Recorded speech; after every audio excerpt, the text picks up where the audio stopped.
ചാന്തേട്ടാ, തന്റെ ഇഷ്ടം പോലെ അമ്മ എന്നെ ഇങ്ങോട്ട് തിരിച്ചു വിളിച്ചപ്പോഴേ തോന്നി ഇതുപോലെ എന്തെങ്കിലും ഒരു നല്ല ഉദ്ദേശം കാണുമെന്ന്. ഏതായാലും ഞാൻ കാരണം റസ്നയുടെ കല്യാണം മുടങ്ങണ്ട. സ്വർണത്തെക്കാളും പണത്തെക്കാളും ഒക്കെ വലുതാണല്ലോ ഒരു പെൺകുട്ടിയുടെ ജീവിതം.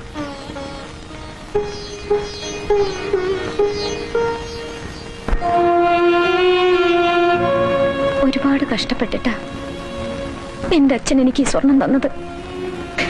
ഇന്നലെ വരെ ഈ വീട്ടിൽ ഈ സ്വർണത്തിന് ഒരു വിലയില്ലായിരുന്നു. എന്റെ അച്ഛന്റെ പ്രയത്നം സ്വന്തം മക്കൾക്ക് ഉപകരിച്ചില്ലെങ്കിലും ഈ വീട്ടിലെ ഒരു കുട്ടിക്ക് മംഗല്യ ഭാഗ്യം ഉണ്ടായല്ലോ. എന്റെ അച്ഛന്റെ ആത്മാവിന് പുണ്യം കിട്ടും.